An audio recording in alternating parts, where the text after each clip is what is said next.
안녕하세요. 파파101입니다. 지난 시간 댓글에 볼 때는 좋은데 금방 까먹어요. 어떻게 복습해야 할까요? 라는 질문이 있어서 영상 본 이후의 복습 방법에 대해 좀 더 구체적으로 알려드리고자 합니다. 더불어서 일반적인 영어 공부 방법에 대해서도 얘기하는 시간이 될 것 같네요. 그럼 시작해 볼게요.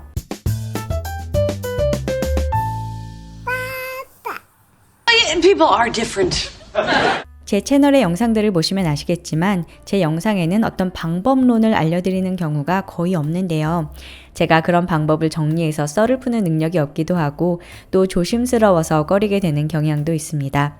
저는 기본적으로 공부 방법은 사람마다 천차만별이어야 한다고 생각하는 사람이거든요. 그래도 제 채널을 구독해 주시는 분들께 조금이나마 더 도움을 드리고자 영상을 만들었으니까요. 하나의 방법으로 참고해 주시면 감사하겠습니다. 영상을 보든 책으로 공부를 하든 일주일만 지나도 사실 절반 이상 까먹게 되는 게 당연합니다. 누구나 그런데요. I can't remember anything that happened before 2 weeks ago. 가장 먼저 선택과 집중을 하셔야 합니다.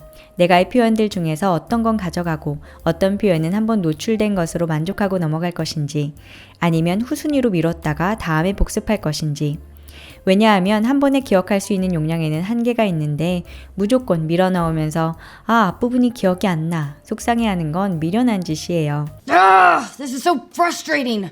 당장의 시험을 봐야 하는 게 아니라면 영어 공부에 할애할 수 있는 시간과 여유를 고려해서 내가 소화할 수 있는 정도의 목표를 정하셔야 합니다. 일주일에 단 5개만 기억하겠다 해도 그 표현이 내 것이 되기만 한다면 충분합니다. 그럼 어떤 표현을 선택해야 하나? 선택할 때의 기준을 알려드릴게요. 나와 가장 밀접한 관련이 있는 순이어야 합니다. 내 생활 반경, 행동, 관심 분야와 반드시 연관이 되어 있는 걸 고르세요. You can relate to at least one of those things. 나는 경제나 수학, 실적 이런 것과 전혀 관련이 없는 삶을 사는데 그래프 용어를 영어로 배워요. 너무 좋죠. 볼 때는 와 합니다. 그런데 나랑 관련 접점이 전혀 없으면 설사 내가 미국에 살고 있어도 절대 기억 못할 거예요.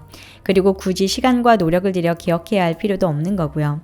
이건 정말 내가 잘 써먹을 수 있겠다 싶은 표현 위주로 고르시는 것이 좋습니다. 어떻게 보면 가장 고전적이고 1차원적인 방법인데요. 이 방법보다 더 직접적이고 확실한 방법 못 본 것 같아요. 바로 포스트잇 활용법입니다. 간단해요. 눈에 보이는 곳에 써서 붙여놓는 겁니다. 예를 들어 요리에 관한 표현을 배웠다면 그 중에 내가 주방에 설 때마다 기억하고 싶은 표현을 주방에 붙여놓으세요.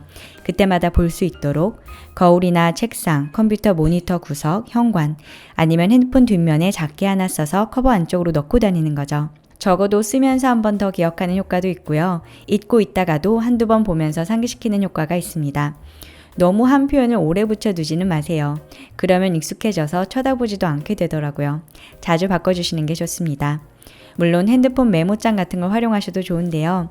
사실 핸드폰에 저장해 놓은 건 핸드폰을 또 켜서 들어가야 하고 그리고 핸드폰 보는 순간 내가 핸드폰 왜 들었는지 기억도 안 나죠.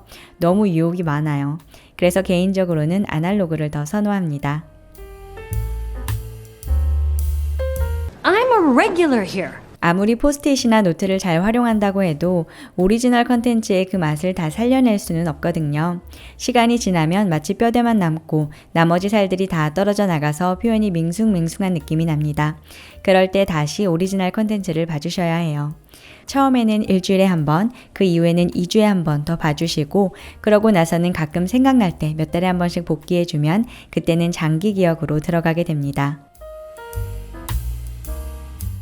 여기부터는 일반적인 영어 공부법에 관한 이야기입니다. 포스트잇 방법은 딱 그 표현 하나만 기억하는 거잖아요.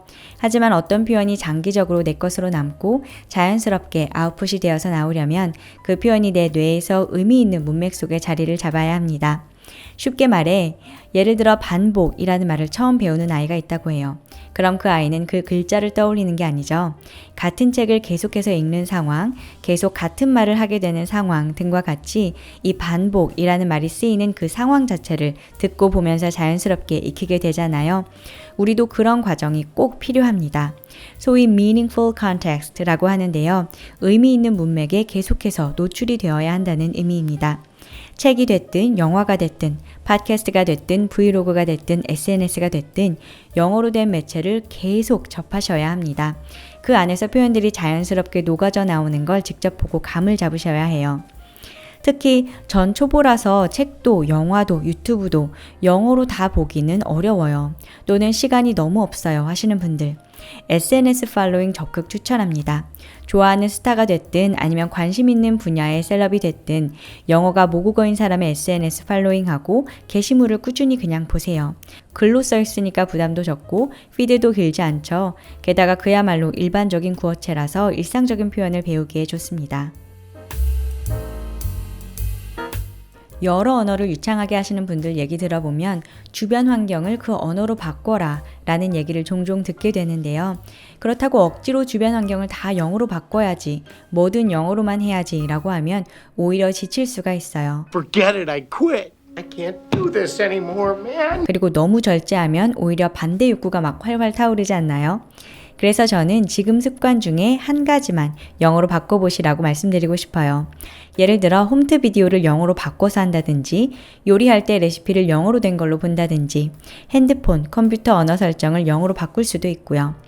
검색할 때 하루 한 가지는 구글에 가서 영어로 검색해 본다든지 아니면 기사 한 꼭지는 영어로 본다든지 즉 이미 한국말로 하고 있는 어떤 것 중에 딱 한 가지만 영어로 바꿔보는 거예요.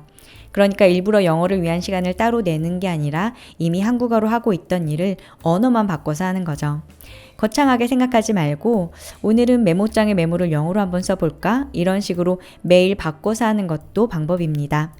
계속 그럼 오늘은 어떤 걸 영어로 해볼까? 찾게 되는 재미도 있고 은근 동기부여가 되는 측면이 있는 것 같아요. That sounds pretty doable to me. Well, that's doable. 지금까지 말씀드린 방법은 인풋에 관한 얘기였는데요. 마지막으로 아웃풋에 관한 말씀을 드리려고 합니다. 확실히 인풋보다 아웃풋은 더 어렵고 공이 많이 들어가죠. 첫 발을 내딛기가 상당히 부담스럽기도 하고요.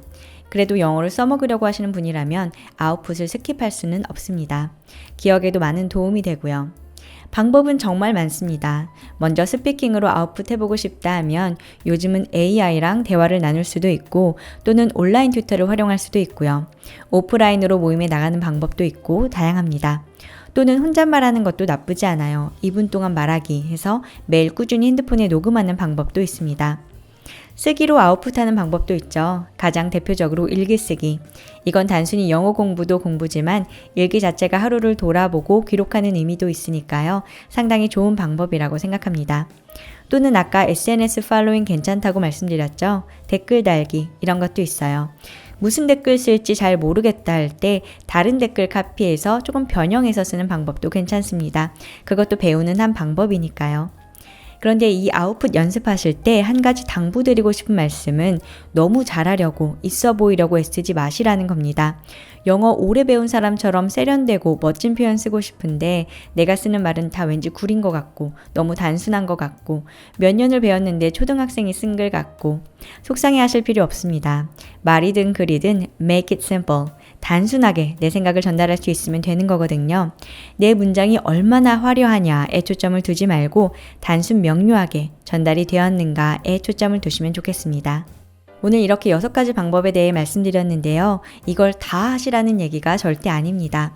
앞에서도 말씀드렸듯이 수많은 방법 중 하나예요. 나한테 잘 맞을 것 같다 싶은 방법이 있다면 시도해보는 것도 나쁘지 않을 것 같습니다. 그럼 저는 다음 시간에 뵐게요. 감기 조심하세요. 감사합니다.